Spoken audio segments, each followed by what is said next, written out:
Let's strip away the romance of history and dive into the gritty, ingenious ways our ancestors survived when they had next to nothing.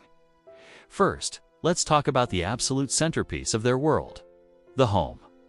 A typical medieval peasant family didn't live in a charming country cottage. They lived in a 1- or 2-room house, often shared with their livestock. Yes, you heard that right. In winter, the family cow or a few sheep might be right there in the living space. It sounds gross, but it was a genius survival tactic. The animal's body heat helped keep the house warm, saving precious firewood. Plus, it kept the animals safe from thieves and predators. These houses were usually made of wattle and daub, a lattice of wooden strips plastered with a mix of wet soil, clay, sand, and straw. The roof would be thatched with reeds or straw. It was smoky, dark, and probably smelled terrible, but it was shelter, and shelter was life. Now, what about food? There were no supermarkets, no refrigerators. Your life revolved around securing enough calories to see you through the day. The staple food for most was a dense, dark bread made from rye or barley, not the fluffy white bread we know. They called it maslin.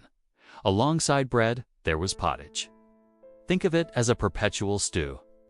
It was a pot that was always simmering over the fire, and whatever vegetables were available from the garden. Turnips, cabbage, onions, leeks would be thrown in. If you were lucky, maybe a bit of bacon for flavor. Meat was a rare luxury. A peasant family might have a pig, which was their living savings account. They'd fatten it up all year and then slaughter it in the autumn. Every single part of that pig was used. The meat was salted and cured to last through the winter. The fat was rendered into lard for cooking, and even the intestines were cleaned and used for sausages. Nothing was wasted. Foraging was also a key skill. People knew which wild plants, berries, and nuts were safe to eat. This knowledge was passed down through generations and could mean the difference between eating and starving. Water was another huge challenge. There were no taps, no clean running water.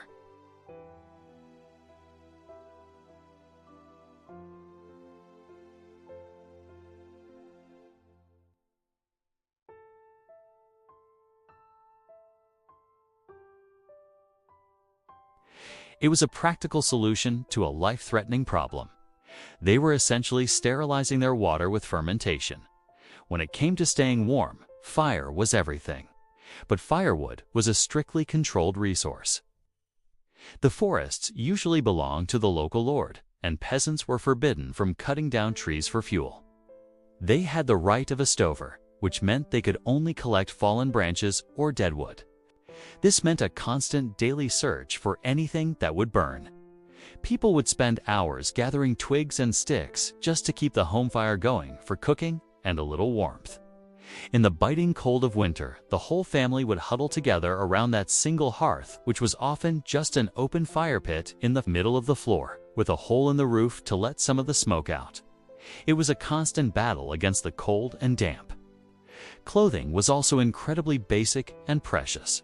A peasant might own only 1 or 2 outfits, made from coarse wool or linen that they probably spun and wove themselves. These clothes were meant to be durable, not fashionable. They were worn until they literally fell apart.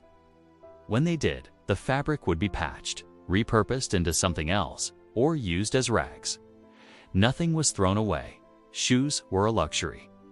Many people went barefoot for most of the year,